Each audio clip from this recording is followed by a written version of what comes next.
Bueno, pues buenos días a todos. En primer lugar, quería agradecer al colegio por la oportunidad de estar aquí, a vosotros por venir a escucharnos, porque sabemos que es complicado, estamos activos siempre y tenemos el tiempo relativamente limitado y lo sacrificamos de estar con nuestra familia o con nuestros amigos para venir a intentar hacer un poquito más grande la fisioterapia.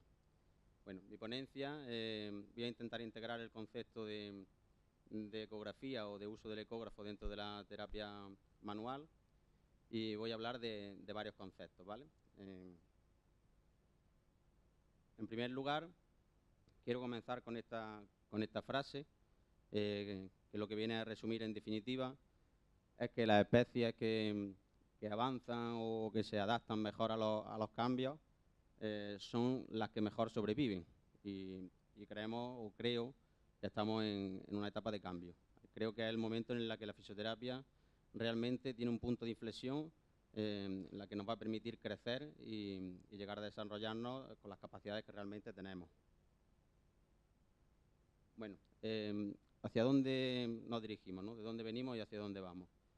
En cualquier disciplina sanitaria o en cualquier profesión, sea de tipo clínico, sanitario o de otro tipo, tenemos que ver una evolución, ¿no? En formación profesional se estimulan certificados de profesionalidad en cualquier tipo de titulación y, bueno, es importante contemplar, como en esta imagen podemos ver, en nuestros comienzos, ahora que hay tanto debate con el tema del ejercicio, pues nosotros ya teníamos gimnasio, ¿no? Ya trabajábamos con ejercicio terapéutico. Es una herramienta que parece que estamos reclamando ahora, cuando realmente ya es nuestra, ¿no? Bueno, esa evolución, ¿hacia dónde nos debe de dirigir? Debemos de dirigirnos hacia fisioterapia basada en la evidencia, ¿vale? Hablaremos de ese concepto un poquito, no entraremos excesivamente, pero considero que es importante, porque las herramientas nos tienen que dirigir un poco hacia esa dirección. Bueno, ¿qué es la fisioterapia basada en la evidencia, ¿no? Tenemos que entender un concepto. Yo soy eminentemente clínico, es decir, trabajo en clínica, soy aficionado a la investigación porque me gusta y considero que es importante, pero no me considero investigador, no estoy adscrito a ningún equipo de investigación, no estoy en un área académica docente universitaria. Entonces, mi trabajo es con pacientes, ¿vale? Que creo que también es, como comentaba Miguel, pues es importante, ¿no?, que en las ponencias también haya clínicos, no investigadores que a veces empiezan a explicar datos, documentos, artículos y los clínicos, pues bueno, no entendemos demasiado. ¿Qué hacemos nosotros realmente en la clínica? Pues en la clínica lo que trabajamos es mejorar síntomas, mejorar función, mejorar capacidades, valoramos al paciente, hacemos nuestra valoración, hacemos nuestra intervención, vemos cómo se desarrolla su evolución. Realmente aplicamos clínica, aplicamos tratamientos, pero a veces no tenemos claro el por qué funciona, ¿no? Lo hacemos, vemos que nos da buen resultado, pero no sabemos el motivo, ¿no?, de esa mejoría. La dirección es hacia fisioterapia basada en la evidencia. Bueno, ahí surgen varios problemas. Lo primero es que debemos de tener la obligación de utilizar la intervención más efectiva. El otro día, hay una compañera aquí en la sala, la saludaba antes, había un debate en el Facebook, le había ido el inspector, la inspectora de sanidad al abrir la clínica y le solicitaba los protocolos asistenciales. Y había respuestas, ¿no? Algunas personas decían, es increíble, ¿cómo nos pueden pedir esto, no? A mí también me lo pidieron, yo me mudé hace un año y poco, protocolos asistenciales. No existen en fisioterapia protocolos asistenciales. Bueno, eso es una deficiencia que tenemos. Tenemos que entenderlo así. Es decir, no existen protocolos asistenciales y para una misma patología cada uno utiliza lo que se le ocurre, lo que se siente más cómodo, lo que le apetece, lo que le parece, lo que en la experiencia clínica le dice que parece que va mejor. No debería ser eso el camino. Si para una misma cosa utilizamos 5 herramientas distintas, eso nos viene a confirmar que no sabemos cuál es la mejor. Porque si sabemos cuál es la mejor, todos deberíamos de utilizar la misma. Es que entonces lo podría hacer cualquiera no. Cualquiera que sea fisioterapeuta, ¿vale? Por lo tanto, eso hace fuerza para nuestras intervenciones. Otro detalle importante es la toma de decisiones basada en datos disponibles. Bueno, eso lleva asociado pues, una serie de dificultades a la hora de la interpretación.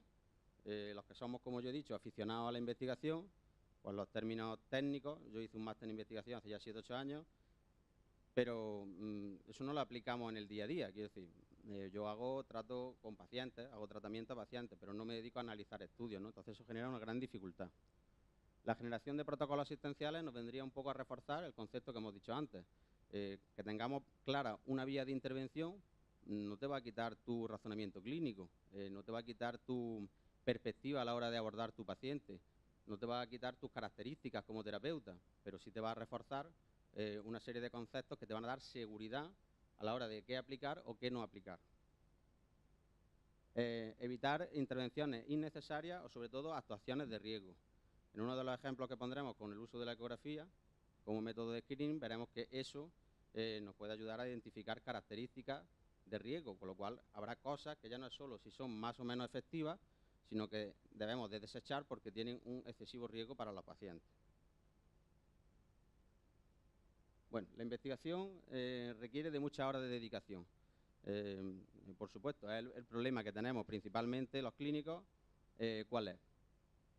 Pues que para trasladar esos datos que aparecen en la investigación, nosotros a veces no estamos preparados, ¿vale? Estamos todo el día tratando pacientes y tenemos dificultad para leer artículos. ¿Cómo conseguimos solventar parcialmente ese problema? Bueno, hay varios factores que nos interfieren. Falta de conocimiento sobre fisioterapia basada en la evidencia, como hemos dicho antes. A veces el concepto en sí mismo es ambiguo. Hay gente que no lo tiene todavía muy claro. Bueno, fisioterapia basada en la evidencia, ¿qué consiste? Pues fisioterapia basada en la evidencia consiste en que tenemos una serie de datos que trabajan los investigadores que nos aportan información para qué actuaciones debemos o no debemos, o son más efectivas o son más seguras, ¿vale? El déficit para acceder a los datos. Bueno, yo creo que me manejo relativamente bien en las búsquedas en las bases de datos por internet, pero al final hay distintas bases de datos, la interfaz cambia, no sabes exactamente cómo guardo esta referencia, te genera un esfuerzo, un trabajo, ¿no? Dificultad técnica para los términos científicos o la interpretación. Los tamaños de la muestra, la potencia del efecto, estudio de coste-efectividad, eficiencia, sin entrar, esos son términos un poco genéricos, sin entrar en términos realmente estadísticos, ¿no? Que se nos van de nuestros conocimientos, de nuestras capacidades. Hábitos o rutina de la práctica clínica. Es decir, cuanto más años pasa una persona haciendo una cosa, más seguro se siente de lo que está haciendo. Cuando tú te sientes seguro haciendo algo, ya tienes que tener mucho peso en otra actuación para cambiarlo. Yo hago esto, lo trabajo bien, me encuentro cómodo, no tengo dudas, ¿por qué voy a cambiar yo mi rutina de trabajo, ¿no? Porque ahora hay 5 estudios que dicen que tengo que dejar de aplicar esto y aplicar otra cosa. A veces la inercia provoca que sigamos trabajando con lo que consideramos que para nosotros es mejor. Y luego, un dato muy importante es la expectativa de los pacientes. Un caso práctico clínico, ¿no? Viene un paciente con dolor lumbar, hacemos una subclasificación, vamos a dar por hecho que es adecuada, determinamos que hay una alteración de control motor en la musculatura abdominal profunda y para confirmarlo le vamos a hacer una ecografía. El paciente tiene una expectativa que es, me va a tumbar en la camilla, me va a manipular, me va a pinchar, me va a dar un masaje. No, mira, te voy a explorar la musculatura abdominal profunda con ecografía. No me duele, la barriga no me duele, yo los órganos los tengo bien. No, te vamos a mirar el músculo. Esto, miramos el músculo, vale, accede ya a regañadientes, le hacemos su valoración, vemos que hay un déficit de alteración, le proponemos un tratamiento de control motor que conlleva una serie de meses valorando con ecografía y haciendo ejercicio. Bueno, sale por la puerta y ya no lo ves más, ¿vale? Por lo tanto, claro, gestionar eso es complicado. Es complicado porque si tú tienes conocimiento de que eso es lo mejor, te genera un conflicto ético y moral. Es decir, yo sé que lo que te tengo que hacer es esto, pero como yo no tengo una ONG, tengo una clínica privada, pues tengo que vivir de mis pacientes. Al final tengo que dosificar y regular entre lo que debo hacerle y lo que el paciente quiere que le haga, ¿vale? Entonces, esa es una de las dificultades. Bueno, los investigadores y docentes pues dedican muchas horas a estudios, a artículos, a investigación. Sabéis que hay varios datos que he visto por ahí que lo que menos valor le dan los docentes universitarios e investigadores es a la docencia, porque ellos para llegar a su rango de necesidad y sus acreditaciones necesitan publicar. Entonces, bueno, dedican mucho esfuerzo, muchas horas a eso. Los clínicos tratamos pacientes, por lo tanto es muy complejo el poder estar actualizado a nivel de datos, de evidencia científica y de estudios. ¿Cómo lo conseguimos? Con motivación, ¿vale? ¿Cómo conseguimos la motivación? Pues mejorando los resultados. Si somos más eficaces, los pacientes están más satisfechos. Esa satisfacción genera un aumento de demanda. Cuanto más pacientes satisfechos y con mejores resultados, más va a ir creciendo, ¿no? ¿Por qué vienen los pacientes a las consultas? Porque le ha ido bien.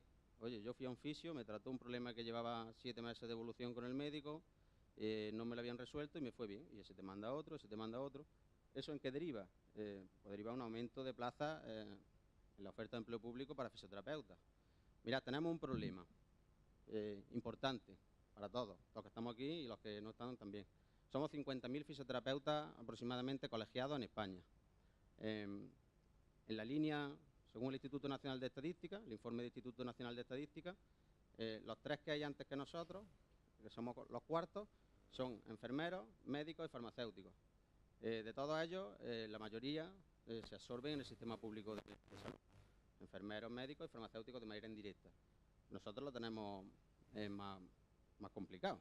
Entonces, o estimulamos esa vía, que en ningún caso nos perjudica a los privados, ¿vale? Que haya más asistencia a nivel público de fisioterapia nunca nos va a perjudicar, pero absorbe y amortigua el impacto, ¿vale? ¿Por qué? Tenemos que presentar que en esto tenemos a un compañero de Málaga, Antonio Ignacio Cuestas Vargas, que trabaja mucho y considero que da muchos datos relevantes, aporta mucha investigación sobre estudios de coste-beneficio. ¿Por qué consideramos que esto es importante? Porque reducimos el gasto. Mire usted, esta persona va 5 veces al médico de atención primaria, una vez al traumatólogo, pasa por el rehabilitador, hasta que llega al fisioterapeuta. Si hacemos una vía de atención directa, nos vamos a ahorrar muchas áreas del circuito y eso nos va a suponer una reducción. ¿Por qué eso es importante?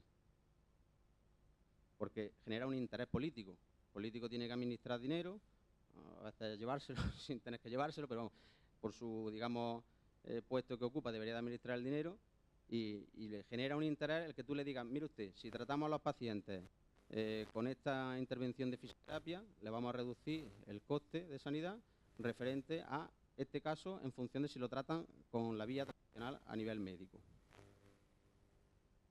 Eso es un estímulo para cambios asistenciales. No porque el político tenga una ética y una moral ahí intacta y diga, oye, pues sí, porque la sociedad lo demanda, porque va a aumentar la calidad de vida. No, porque eso se traduce en más votos, ¿vale? Y ellos, pues, es una manera de poder adquirir esos votos.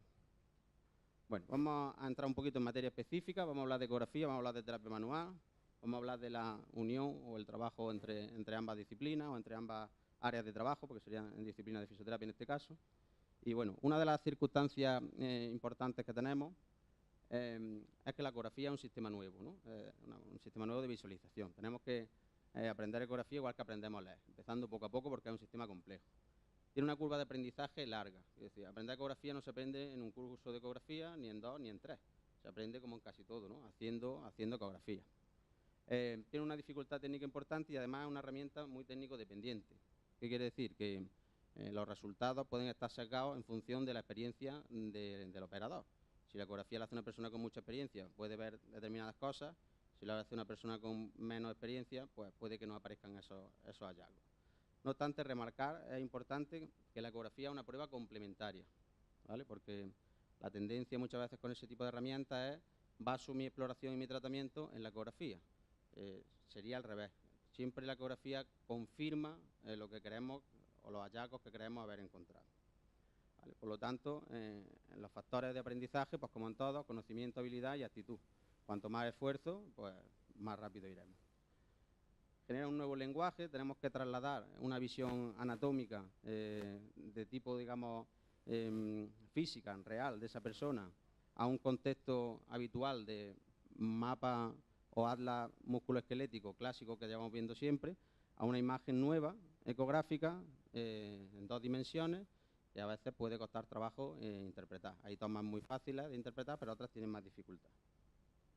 Bueno, abarcaremos la ecografía desde 3 ámbitos, el ámbito del concepto histórico, el clínico y para mí el más importante, que sería el legal y competencial. Es el que menos nos gusta, ¿vale? Los fisios además somos, hoy sobre todo los clínicos, muy propensos a gustarnos tratar tratar, tocar técnicas, pinchar, hacer, pero luego la investigación un poco más compleja y la legislación, pues un poco creo que la tenemos casi abandonada. Pero sin esto no hay clínica, ¿vale? Bueno, a nivel histórico, comenzamos con el año 1881, los hermanos Curie, con el descubrimiento del fenómeno de la piezoelectricidad. ¿Qué consiste? Bueno, se le estimula una serie de corriente eléctrica a unos cristales, estos provocan una vibración y generan un sonido por encima del rango audible para el ser humano. Ese mecanismo hace que esa herramienta produzca un eco, ¿vale? Esa vibración genera un eco que lo recibe y lo traduce y lo interpreta en imagen. Bueno, a nivel ya clínico, digamos, o de uso en el contexto ya sanitario, el primero que lo utilizó fue Ducy en el año 1942 como herramienta diagnóstica. ¿Qué hacía este hombre? Era un psiquiatra que lo que intentaba era detectar tumores a nivel del cerebro. El paso de ultrasonido generaba una atenuación en esos espacios y, bueno, él lo denominó como hiperfonografía del cerebro. Posteriormente ya, en el año 1952, Horwitz fue el primero en grabar un corte ecográfico con una cámara de 35 milímetros. Digamos que íbamos viendo esa imagen, ahora este hombre ya publica sus primeros estudios de tejido humano y las primeras imágenes del brazo a nivel bidimensional. ¿Vale? Este era un poco el sistema, eran imágenes en contraste de blanco y negro, no había escala de grises.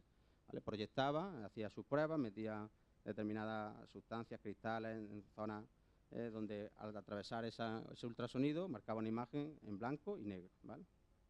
Bueno, aquí en el año 1968 ya tenemos por primera vez el concepto de Rusi. Fue una visión del músculo del brazo, del bíceps en contracción, y ya estamos hablando no solo de valoración de estructura, sino asociado a arquitectura, a morfología, ¿vale? Fue en el año 1968 cuando ya se hizo el primer estudio. Aquí aparece ya la obtención de imagen en escala de grises, ¿vale? En el año 1974 y en tiempo real en 1980. Digamos que antes lo que hacíamos era fotos, imágenes de fotos, pero no podíamos visualizar ahora, que es una de las características que beneficia mucho la ecografía respecto a otras pruebas diagnósticas, que es que lo hacemos en tiempo real y podemos valorar, revalorar, hacer test dinámicos. Entonces, ese es uno de los primeros pasos importantes. Trabajamos con ecografía en tiempo real. En los años 80, uno que estimuló mucho el uso del ecógrafo en la fisioterapia fue el doctor Archillon, y con la evolución de los equipos vemos cómo, bueno, van cambiando las características de la imagen, cómo van mejorando en 3 años, bueno, perdón, en cada 5 años, 85, 90, 95 respectivamente, y eso, bueno, pues nos ayuda mucho a poder visualizar con más calidad tejidos musculoesqueléticos. Bueno, un descubrimiento importante asociado, que ya fue anterior, pero se utilizó luego a nivel de ecógrafo, fue el efecto Doppler, ¿vale? Es la visualización del fluido en movimiento cuando se produce ese rebote de eco ultrasónico, ¿vale? En clínica, ¿no? Porque empezamos a hablar de datos históricos y nos perdamos un poquito el concepto clínico. ¿Cómo se utiliza el Doppler o en qué consiste? Bueno, el Doppler lo que hacemos es utilizar la sonda para emitir sobre ese fluido. No hace una asociación directa al rojo o al azul en arterial o venoso, sino a la dirección de la sonda respecto al fluido. Cuando la sonda se dirige al fluido que se acerca, aparece en rojo, y cuando se dirige al que se basa, aparece en azul. Si cambiáramos en esos mismos vasos la dirección de la sonda, cambiarían los colores, ¿vale? Entonces, ¿por qué es importante? Bueno, sobre todo para identificar estructuras antes, de manera preventiva, o de screening inicial antes de hacer un tratamiento. Nosotros valoramos con compresión, podemos determinar si es arteria o vaso, podemos determinar por la posición anatómica que conocemos si es arteria o vaso, y a la hora de determinar si hay un posible trombo o una falta de irrigación sanguínea, pues el Doppler nos da una información importante, ¿vale? Porque no sé si todo el mundo se la ha dado, pero sí es posible o probable que os llegue un caso con una persona que tenga un problema vascular importante y antes de tocar, bueno, pues es interesante poder derivar y identificarlo. En la década de los 90 se produjo un incremento, sobre todo asociado ya a varios autores. Tenemos a Jackie Whittaker, que tiene una tesis doctoral sobre valoración de la musculatura abdominal profunda, asociada al tema lumbar. Paul Hodge, un icono, ¿no?, en la fisioterapia, lo conocemos prácticamente todos. María Stowe, doctor Oppenhauer, Yuri Hay y Samuel Fernández, que es el presidente de nuestra sociedad, la sociedad que tenemos de ecografía en fisioterapia a nivel nacional. Bueno, ¿cómo evoluciona esto? ¿O cómo ya se introduce definitivamente el uso del ecógrafo en el campo de la fisioterapia? Pues en el 2006 se realizó un congreso en Texas, en San Antonio, donde ya se acuñó por primera vez el término oficialmente de RUSI. La sigla de RUSI es Rehabilitative Ultrasound Imaging, lo que sería ecografía en fisioterapia o rehabilitación, ¿vale? Ahora veremos un poco el concepto de cuál es la diferencia entre el ecógrafo como herramienta diagnóstica fisiopatológica y el ecógrafo como herramienta de utilidad clínica en fisioterapia. Bueno, en 2013 llevamos a cabo entre varios compañeros a nivel nacional la creación de la SEFI, como objetivo hacer unos estándares y criterios comunes, porque son necesarios y son necesarios por una serie de motivos que ahora iremos viendo. Nos incluimos como subgrupo oficial de la Asociación Española de Fisioterapeutas y en 2016 llevamos a cabo el simposio de RUSI, el segundo simposio internacional de RUSI, en Madrid. Hay nuevas necesidades de aplicación del ecógrafo dentro del campo de terapia, sobre todo a nivel, por ejemplo, de invasiva, ¿no?, que está utilizándose mucho. Y formación que se defiende a nivel de sonoanatomía en los títulos de grado, porque como es una herramienta que hemos dicho inicialmente, tiene una curva de aprendizaje muy larga, hacer una práctica de 4 horas en 4 años de carrera consideramos que es escaso. Y lo digo yo doy formación privada en ecografía para fisioterapeutas, pero me parece que lo ideal es que esa formación o mucha de esa formación se dé en la carrera, se dé en el grado de fisioterapia. Y plantear acciones para el futuro, ¿no? Tenemos que saber siempre, pues como hemos dicho inicialmente, hacia dónde nos dirigimos. Bueno, aquí veis este congreso que hicimos en Madrid en el año 2016. No fue un congreso apoyado por colegios, por casas comerciales, por instituciones, por escuelas de formación. Fue un congreso potente, ¿vale? Quiero decir que esto se está moviendo y es la base, ¿no?, debemos de dirigirnos. Bueno, la importancia, yo no vengo a vender la SEFI como tal, quiero decir, esto es trabajo gratis, ¿no?, como se dice, ¿no? En muchas organizaciones, cuando se colabora a nivel de fisioterapia, la mayoría del trabajo es no lucrativo. Es decir, mi intención no es que venga a venderos esto para que os asociéis porque a mí me genere un beneficio, porque considero que nos genera un beneficio a todos, o a todos los que queramos usar el ecógrafo dentro de la clínica en fisioterapia. Entonces, pertenecemos como subgrupo oficial, el asociacionismo es importante, soy muy corporativista en ese aspecto y siempre quiero defender la fisioterapia por encima de mis intereses, ¿vale? Porque a mí quitarle 2 pacientes a una clínica de al lado no me supone nada. Lo que sí nos supone a todos algo es que mañana haya 5 pacientes más para cada uno y trabajemos en los sectores en los que tenemos que trabajar y en áreas de la disciplina que aún no trabajamos. Entonces eso es importante. El efecto potencial y corporativista. Tenemos representatividad, porque tenemos que dirigirnos hacia otros colectivos. Hay organizaciones médicas, la Sociedad Española de Ecografía, la Sociedad Española de Ultrasonido, que la forman médicos principalmente, y tenemos que defender nuestros derechos ante ellos. Y no puede llegar yo, oiga usted, yo utilizo el ecógrafo porque como hay 1.500 ecógrafos en España y nosotros hemos decidido utilizarlo, pues ya está. Nosotros tenemos que plantear eso de unas bases legales que ahora después veremos, ¿vale? Entonces tenemos que hacer una defensa oficial de parte de organismos y realización y puesta en marcha de proyectos, congresos, evidencia, eso hay que estimularlo de esa manera. Bueno, ¿cómo estaría, digamos, el organigrama, ¿no? La SEFI es un subgrupo oficial de la Asociación Española de Fisioterapeutas. ¿Vale? La Asociación Española de Fisioterapeutas, sabéis que está integrada dentro de la WCPT, la organización a nivel mundial que representa a todos los fisioterapeutas. Hay un grupo, una sociedad internacional de agentes electrofísicos, que es un subgrupo oficial de la World Confederation of Physical Therapy. Y luego tenemos la Asociación Americana de Fisioterapia. Bueno, pues en los 2 organismos, en la APTA y en la WCPT, tienen iniciativas de RUSI aceptadas y proyectos en marcha. Es decir, tenemos que generar información, documentación, investigación para reforzar. En el marco legal, esta parte estuve dudando de cómo ponerla porque voy a intentar no entretenerme mucho por el tiempo y porque voy bien, ¿no? Es un poco en ese aspecto más cansina, ¿no? Hablar de leyes, pues a nosotros a lo mejor nos interesa poco, pero bueno, con esta gráfica vamos a empezar. ¿Qué vemos aquí? Pues RUSI sería esta área, evaluación, feedback, estructura, arquitectura ecográfica, función, morfología, todo lo que engloba la ecografía dentro del marco de las competencias del fisioterapeuta. Y aquí estaría el diagnóstico fisiopatológico. El otro día tenía una conversación con un alumno de práctica allí en la clínica y me decía, yo no puedo poner E15 está en cuarto ya, termina de aquí a muy poco. Bueno, yo en mi informe de fisioterapia puedo poner E15 de tobillo, ¿no? Digo, no. Sí, pero si tiene un E15, lo estoy tratando, sí, pero si no tiene informe médico, no.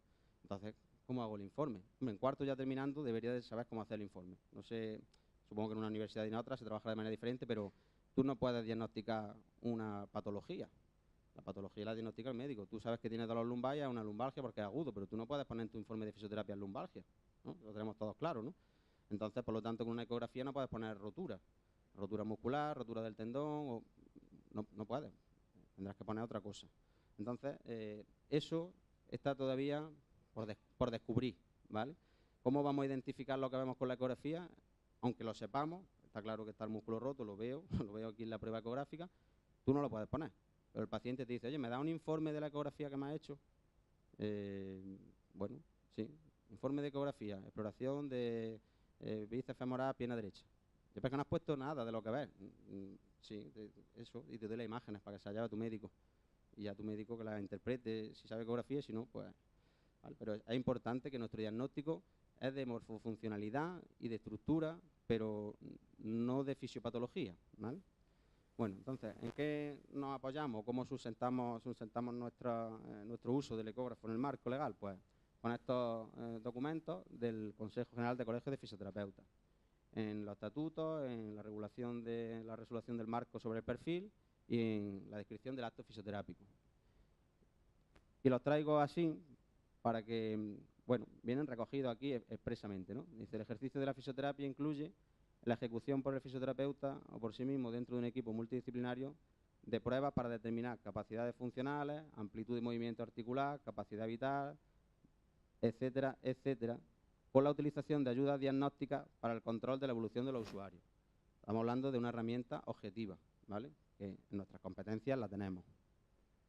Las funciones asistenciales docentes, de investigación y de gestión del fisioterapeuta derivan directamente de la misión de la fisioterapia en la sociedad y se llevan a cabo de acuerdo con los principios comunes de toda deontología profesional. Solidez de la fundamentación objetiva y científica de sus intervenciones. Es decir, forma parte de nuestras obligaciones, además. No podemos ser ambiguos o debemos de intentar dejar de ser ambiguos. Si podemos tener una herramienta que nos da datos objetivos, pues debemos de intentar utilizarla. Es nuestra obligación también. Dentro del Consejo, digamos que la competencia del Consejo, ¿cuál es? Bueno, hacer documentos que estimulen o que estipulen, más bien, cuáles son nuestras características y nuestras limitaciones y nuestras capacidades a la hora de hacer actuaciones. ¿Por qué? Porque nos va a defender como organismo oficial a nivel nacional. Esto es un documento que salió recientemente, en el que hemos colaborado la sociedad con otras organizaciones y con el Colegio de Fisioterapeutas de la Comunidad de Madrid. Es un documento de un modelo de excelencia para la formación de fisioterapeuta en ecografía.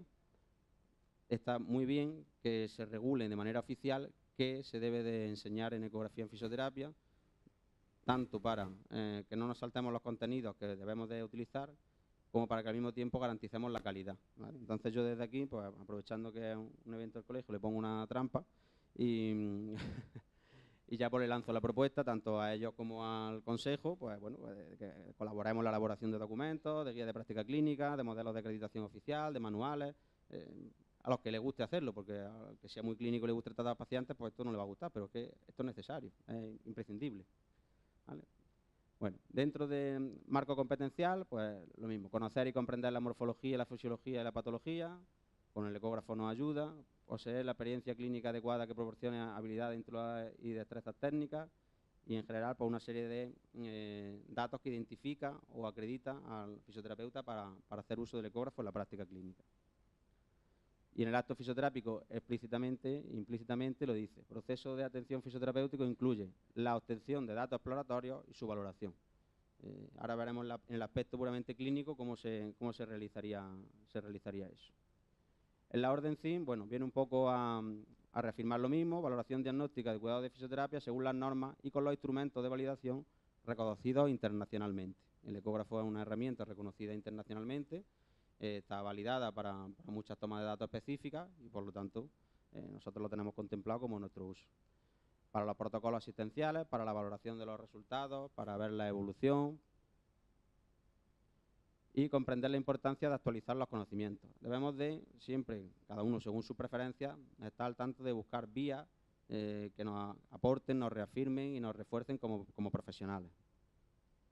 Bueno, un poquito más de lo mismo, comprender la fisiología, conocer, evaluar, reevaluar con herramientas objetivas.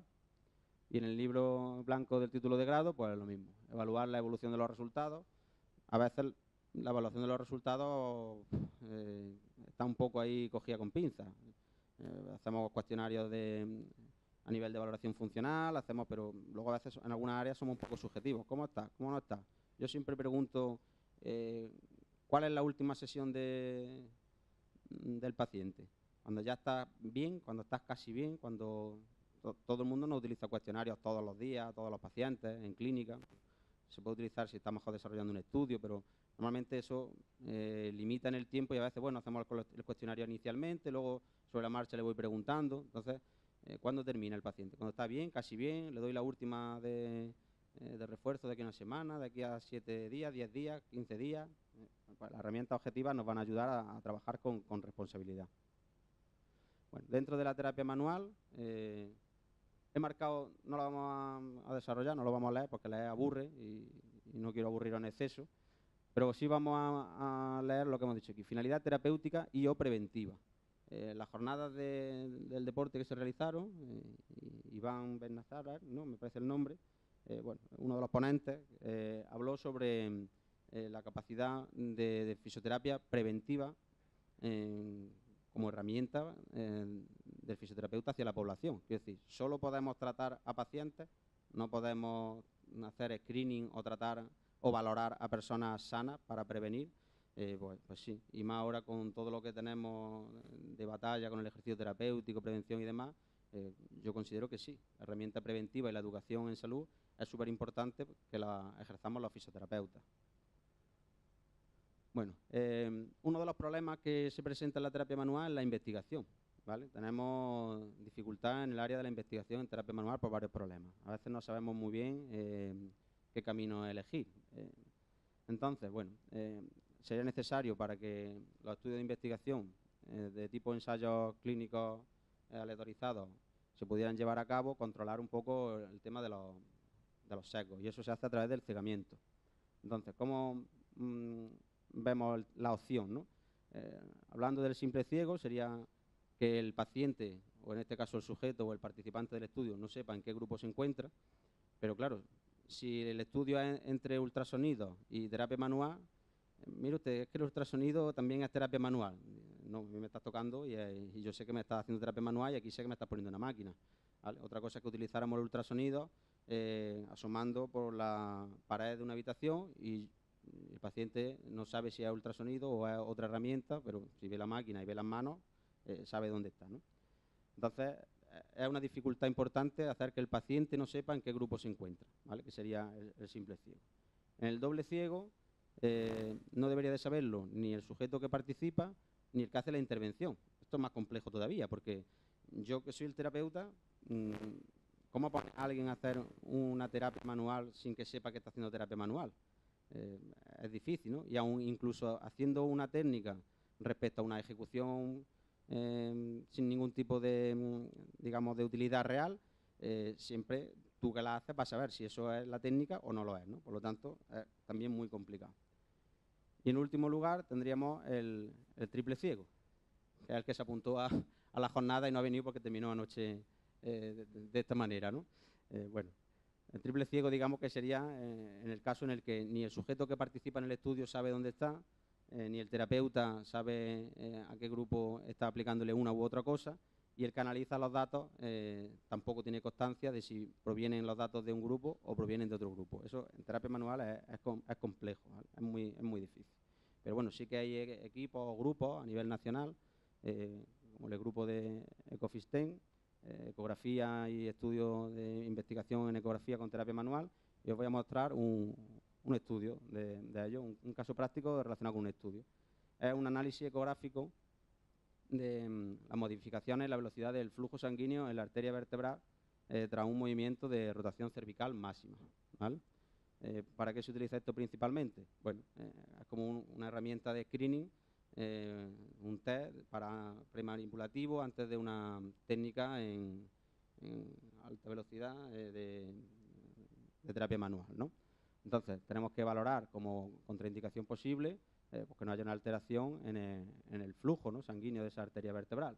Entonces, los test premanipulativos para la insuficiencia de la arteria vertebrovascular incorporan una rotación, ¿vale?, para determinar si hay ahí un posible riesgo de obstrucción en ese paso sanguíneo y poniendo en tensión la arteria vemos si aparece un nistagmus, vemos si aparece alguna alteración que nos puede identificar.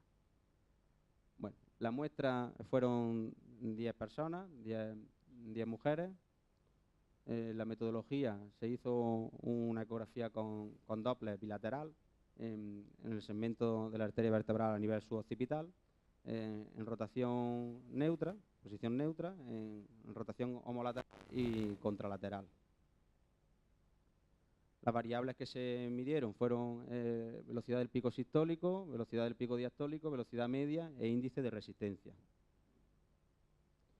Y en los resultados no se encontraron diferencias estadísticamente significativas, ¿vale?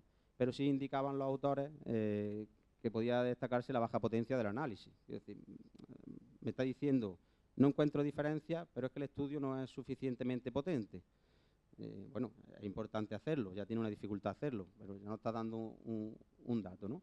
Entonces, dice que cabría cuestionarse la validez de los test. Digamos, hacemos los test, valoramos con ecografía, no vemos realmente que produzca ningún tipo de diferencia, pero claro, es que esto es lo de la interpretación de los estudios, la dificultad que hablábamos antes, que son 10 personas.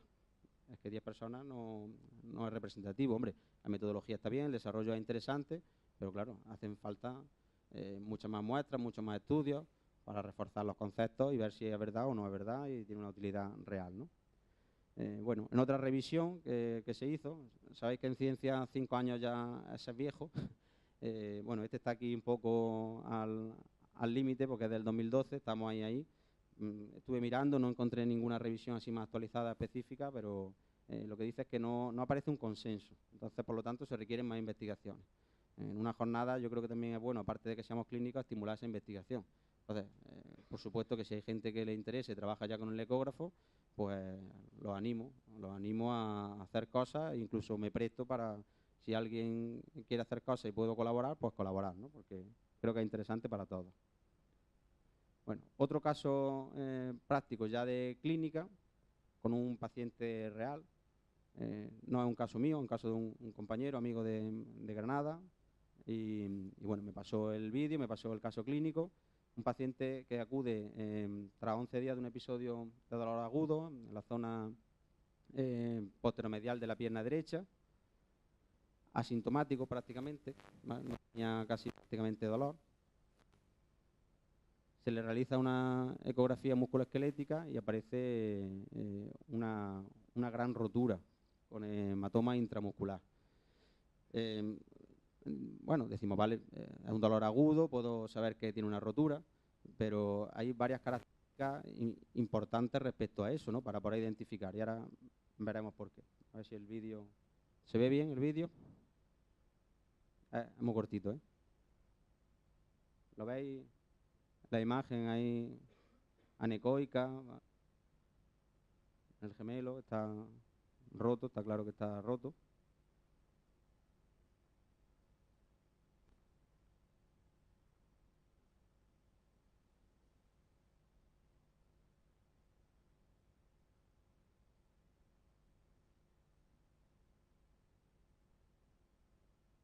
Se ve claramente, ¿no?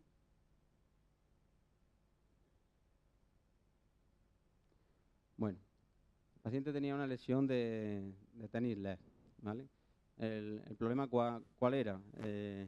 Porque había un posible encapsulamiento, porque no tenía signos de tumefacción superficial, no tenía hematoma externo, ¿vale? Por lo tanto no se identificaba. Entonces, ¿qué se hace? Se deriva para posible punción con aspiración.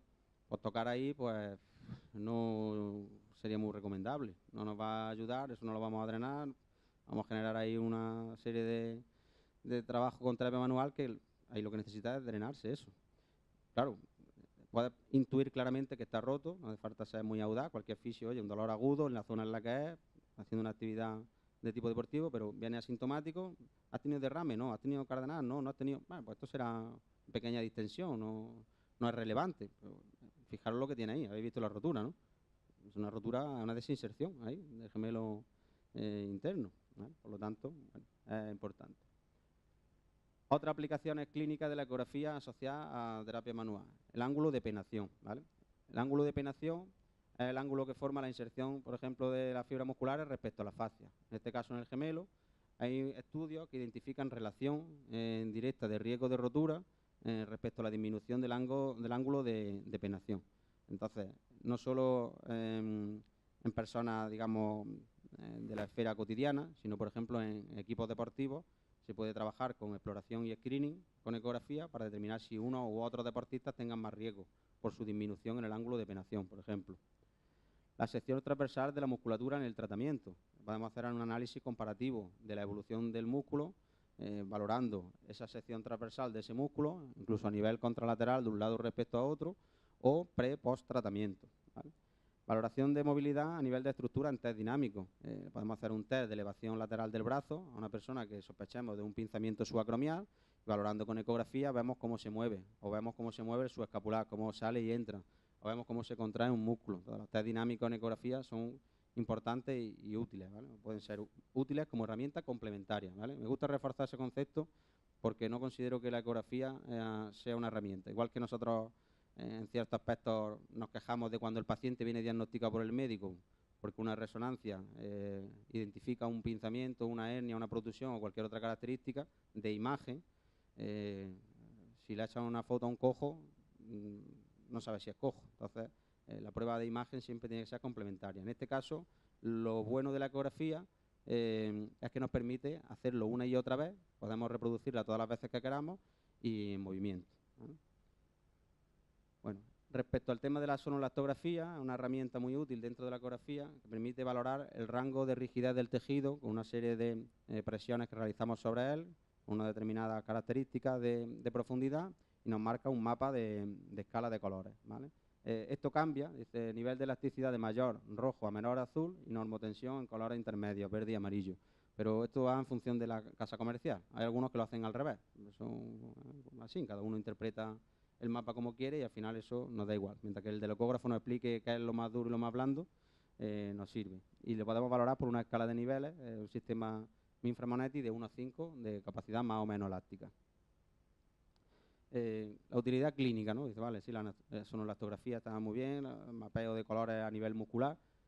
Bueno, pues podemos intentar estudiar, que se está haciendo, pero tiene sus dificultades, el encontrar hallazgos de objetivos de punto gatillo. Sabéis que los puntos gatillos no están objetivados, ¿no? Pues la comunidad médica dice que no existen, porque no tienen características clínicas sintomáticas, pero no tienen marcador objetivo, ¿no? Entonces no lo puedes identificar específicamente en visualización, ¿no? Entonces eso sería una herramienta muy útil. El análisis comparativo muscular bilateral o análisis muscular pre y post tratamiento. Ver cómo evoluciona esa capacidad elástica de ese tejido. Medición de espacios con compromiso radicular, síndrome de túnel carpiano o en cualquier otra área en la que haya un atrapamiento a nivel nervioso, incluso valoración del nervio en movilidad, a nivel de test o herramientas de neurodinamia. Bueno, ya me va quedando un poquito, voy a ahorrarle a Mari Carmen que me avise. Voy bien, ¿no? Bueno, el concepto, ¿cuál es a nivel general? Bueno, pues es planificar, como siempre, una planificación en clínica y en cualquier otra actividad sería recomendable. Actuar, valorar o chequear y ajustar, ¿vale? El ecógrafo nos da una posibilidad objetiva de trabajar de esa manera, ¿no? Hacer fisioterapia basada en la evidencia no es un gusto, no es un capricho. Oye, es que sería bueno que lo hiciéramos. No, sería más que necesario, porque si no, no avanzamos. Y luego nos presentamos de cara a otros colectivos y, bueno, ¿por qué el médico no acepta que este tratamiento sea mejor que lo suyo, pues porque no le hemos presentado resultados, ¿no? Y hay que presentar resultados. Ahora que estamos con las batallas continuas, con otros colectivos, con otros gremios, entre nosotros, yo creo que lo de la etiqueta ya deberíamos de superarlo ya. Creo que ya es el momento. Yo comencé en la profesión un poco más tarde, siempre me ha dado la sensación que he ido tarde y he ido con prisa, he querido hacer mucha formación, muchas cosas, a veces por encima casi de mis posibilidades de salud. Y yo creo que, bueno, da igual que hagamos terapia manual, que hagamos ecografía, que hagamos ejercicio terapéutico, redactación, prevención, invasiva, educación en salud, al final lo que somos es fisioterapeutas, todos, y tenemos que ya empezar a sentirnos como un colectivo unido. Tenemos que defender la fisioterapia como una disciplina y luego, bueno, pues es como las especialidades médicas, unos actúan en unos campos, otros en otros, pero la fisioterapia como unidad, siempre. ¿Vale? ¿Por qué? Porque es la única manera que tenemos de construir cosas y siempre pues mejor juntos, ¿no? que cada uno por separado, ¿no? Bueno, quiero terminar ya con esta frase de Rick Warren, que era un pastor americano. No tengo yo ningún tipo de, de interés en promocionar a este hombre, pero bueno, sí me gustó el contenido de la frase, que decía que si no estás cometiendo ningún error, no estás innovando, y si siempre estás cometiendo los mismos errores, pues no estás aprendiendo, ¿no?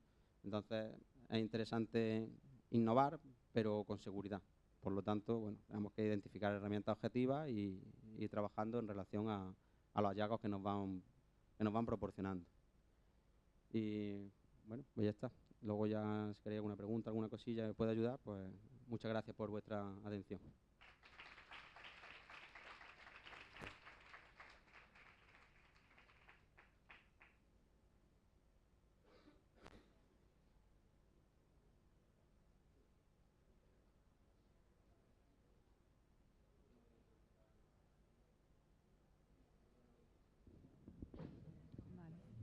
Bueno, vamos a iniciar un espacio para que podáis preguntarle a los ponentes que ya han intervenido. Aprovecho también que tengo la palabra ahora para darles las gracias por participar en esta jornada y por prestarse a estar aquí hoy con todos nosotros. Pues, si queréis realizar alguna pregunta.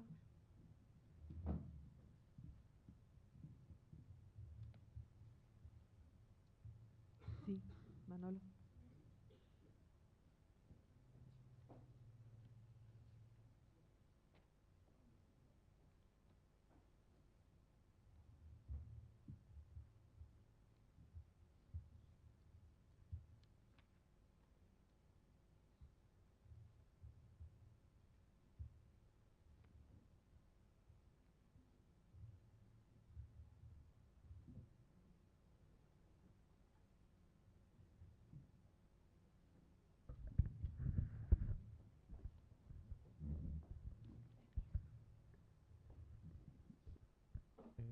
Hola, buenos días.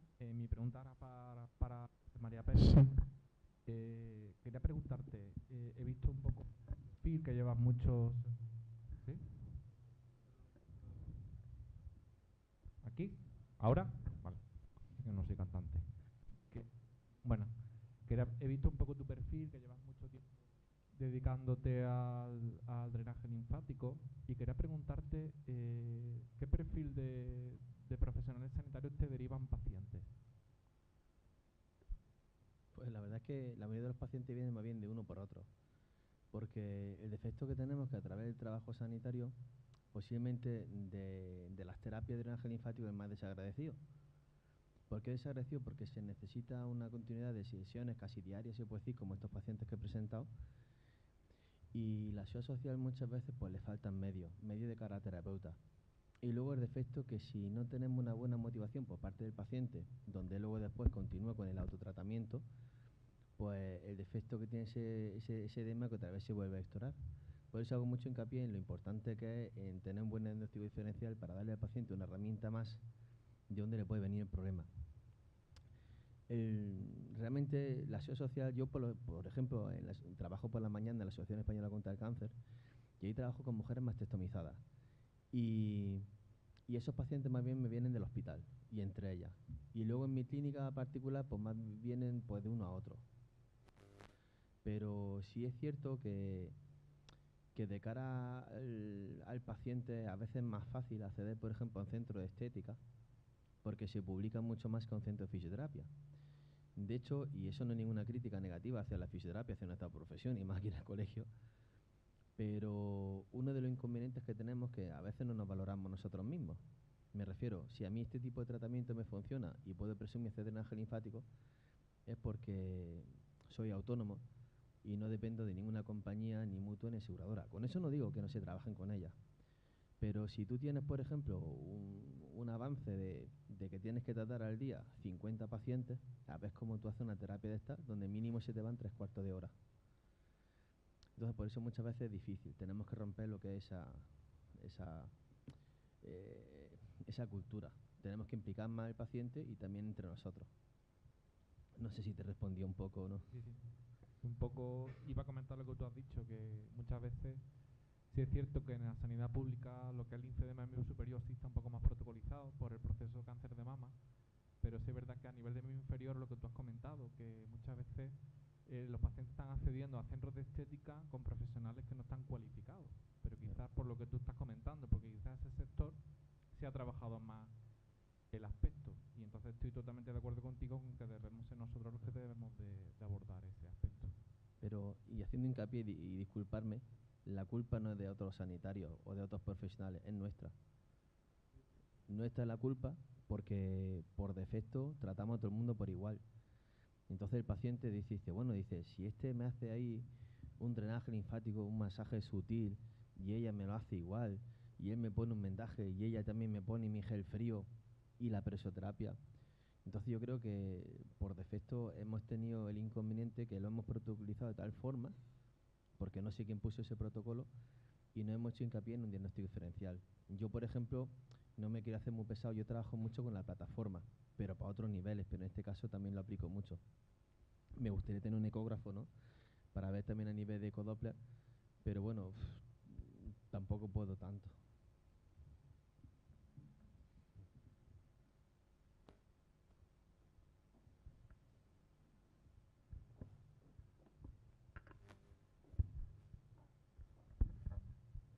Hola, buenos días. Mi pregunta es para José María.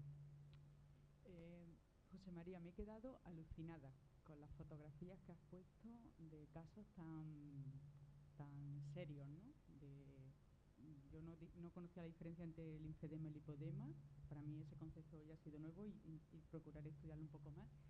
Pero para mí eso eran elefantiasis y algunas he tratado en el Servicio Andaluz de Salud, en el Hospital de Úbeda, de la que soy fisioterapeuta. Aplicando las técnicas de drenaje linfático y multicapa, jamás he obtenido, y muchas sesiones, unos resultados ni de lejos tan impresionantes.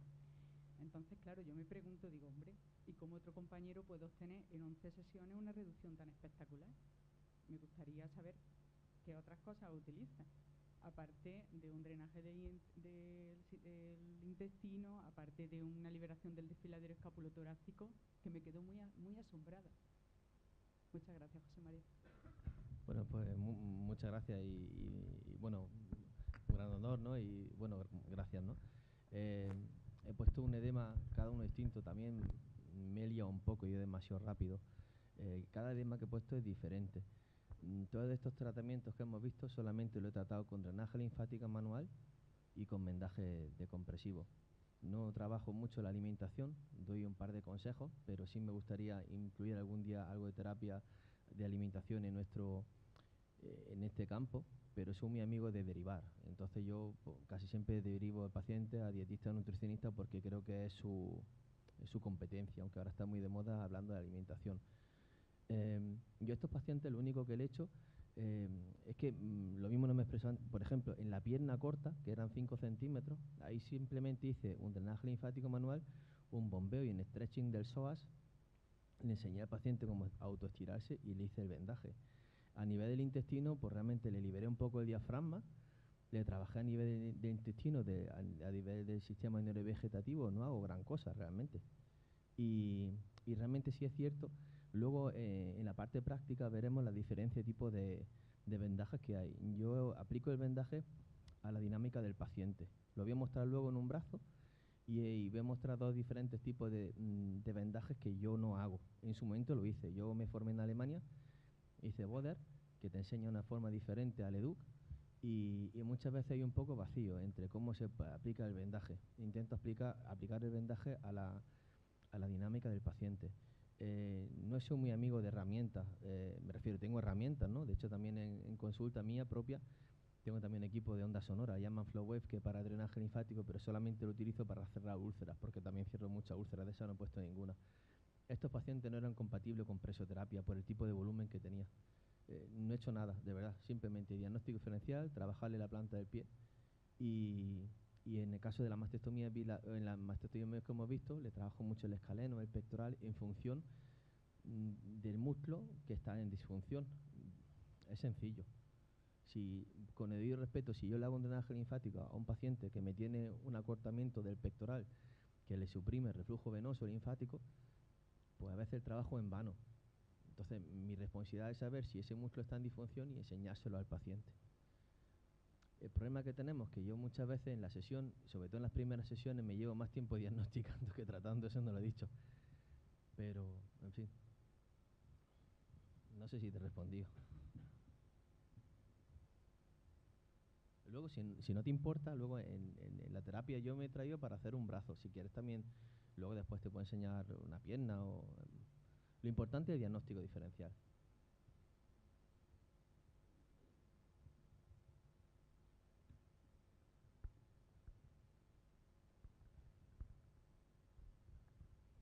Hola, buenas. Mi pregunta también es para José María y me gustaría preguntarte qué tipo de intervención realizarías, por ejemplo, en un paciente neurológico en el que existe una hemiparesia, una hemiplegia, principalmente en hemiplegia izquierda, que es donde más edema me suelo encontrar, más edema de tipo linfático. Sí, normalmente ahí con el paciente es muy difícil. Neurológico. Se me ha pasado, he puesto antes dos brazos diferentes de la mama, ¿no? El primer brazo era un brazo que no tenía ninguna alteración neurológico. El segundo brazo, pues la radioterapia, tenía una gran lesión del plexo braquial. Me costaba mucho trabajo porque no tenía bomba muscular. Sí es cierto que en el paciente tiene un déficit neurológico, nos falla mucho la bomba muscular. Entonces tengo que activar esa bomba muscular con mucha movilización, muchísima terapia manual. Una vez que logro facilitar la erupción de ese edema, pues es muy, muy importante trabajar con las medias de compresión, o sea, las prendas de compresión. Yo, por ejemplo, me gusta mucho asesorarle a estos pacientes o recomendarle un tipo de vendaje que hay que llaman Circite. No sé si ustedes los conocen. Es como una malla que tiene unos velcros donde el paciente fácilmente se puede aplicar el mismo ese tipo de compresión en el paciente neurológico. Porque el defecto que tenemos, por ejemplo, en hemiplegia, por ejemplo, miembro inferior, ¿cómo le ponemos una media de compresión en la pierna si la pierna no tiene ningún tono? O sea, nos cuesta más trabajo. Entonces, ese tipo de vendaje es fácil de aplicar y sobre todo estimularle mucho lo que es la movilidad del paciente, mucha terapia manual, casi más terapia manual que drenaje linfático. Gracias. Vale.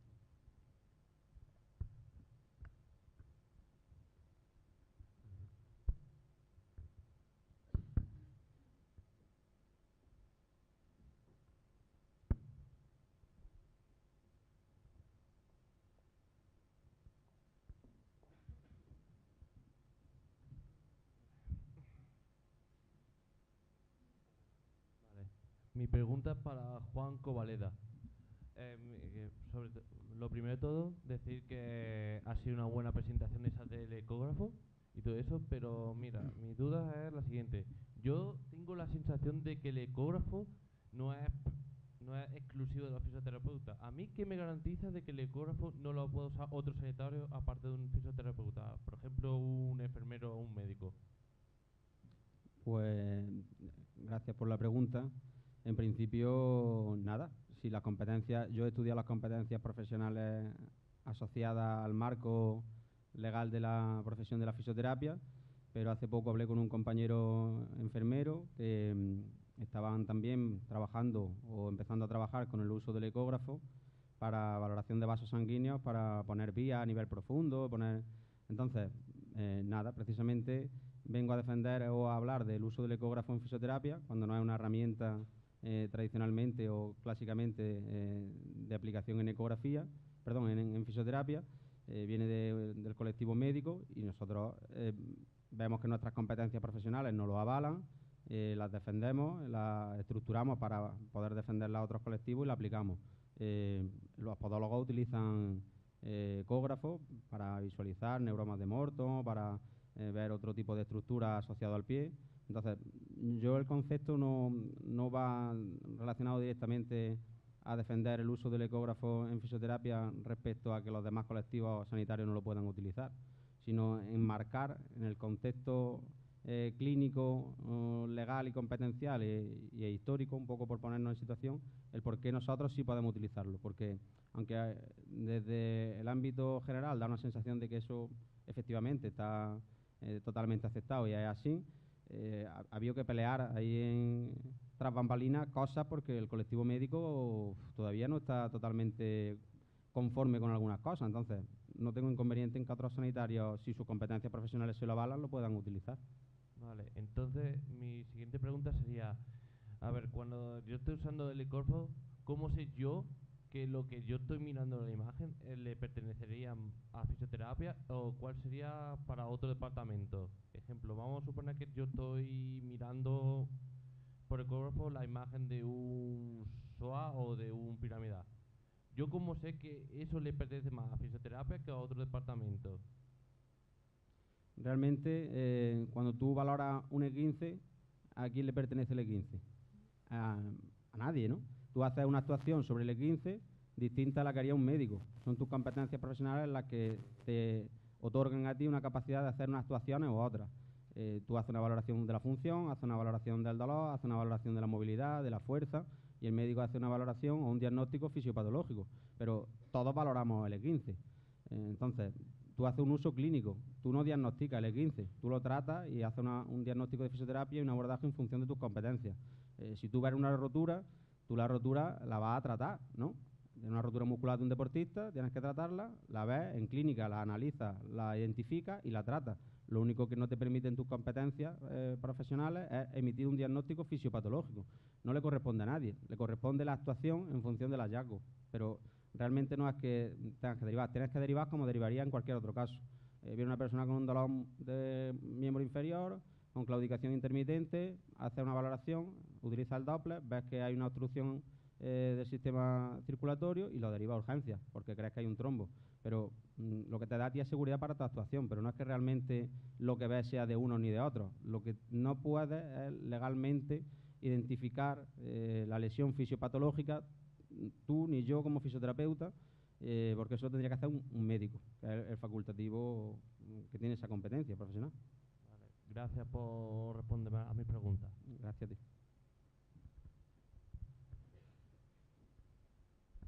Buenas, para Juan.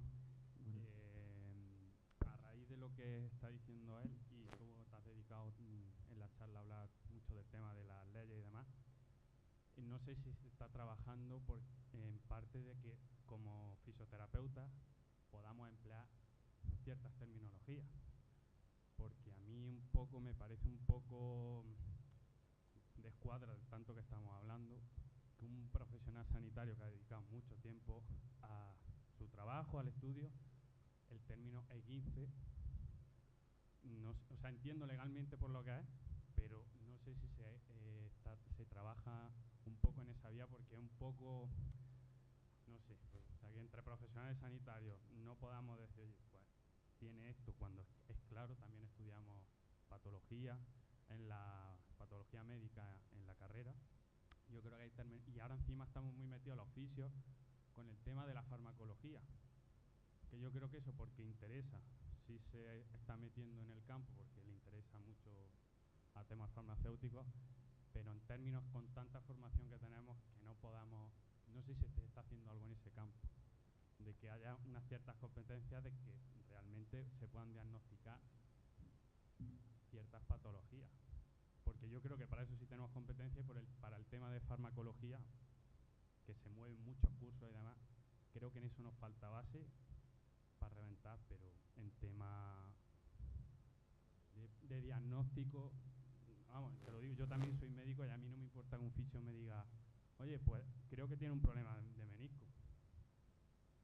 Vamos, no sé si se está trabajando un poco. Pues agradezco tu pregunta, Jorge, me alegro de verte. Pues si tú bien sabes, tienes tu formación muy amplia, eres fisio, eres médico, y bueno, el problema radica en que al médico, desde mi punto de vista, es como si se le fueran limitando las posibilidades de actuación en determinados aspectos, ¿no? Entonces, la CIE hace una clasificación internacional de las enfermedades, la CIF hace una clasificación internacional de las disfunciones y las discapacidades, y ahora mismo lo que hay es eso. Quiero decir, al médico, si le haces tú ya el diagnóstico o te dan a ti la posibilidad de diagnosticar, le estás quitando mucho de su trabajo. Entonces, lo veo complicado. Respecto al ámbito general, aunque es un poco ambiguo, ¿no? Es como un poco abstracto, es un poco absurdo, ¿no? El paciente no lo interpreta bien, incluso este alumno que ha comentado, que está muy bien preparado, muy bien formado, pero ese concepto no lo interpreta porque le suena ahí un poco abstracto, ¿no? ¿Cómo no puedo hacer yo un diagnóstico si sé que me ha dicho que se ha torcido el tobillo y tiene un esguince de tobillo? Pues no lo puede hacer, porque es una terminología exclusiva de diagnóstico fisiopatológico. Entonces, en el campo de la ecografía, se intenta, pero ahí pues habría que juntarse con gente del marco legal que tenga conocimiento sobre el tema para abordarlo y proponer. Se dice lo de imagen hipoecoica compatible con... claro, es que te puedes pillar los dedos porque ahora mismo todavía no tenemos... eso hay que trabajarlo, es decir, hay que desarrollarlo. ¿Se está haciendo? Se intenta, pero es lo que te comentaba de la labor altruista. Nosotros tenemos una sociedad en la que estamos X delegados por comunidad, X personas trabajando, fuera de horario, fuera de tiempo, compaginándolo con vida laboral, familiar, y entonces, bueno, creo que las vías son las que son. Utilizar el colegio, que creo que es interesante porque tienen técnicos, tienen personas cualificadas, utilizar el consejo, que ellos te van a marcar las directrices. Oye, esto está claro que son competencias, podemos defenderlo, esto se puede identificar, se puede decir de esta manera, esto no. Bueno, estamos en el camino, intentando, pero no te puedo confirmar de nada específico que haya realmente. Pues ya está, gracias. A ti. Muchas gracias por las preguntas. Vamos a pasar a la pausa, a tomar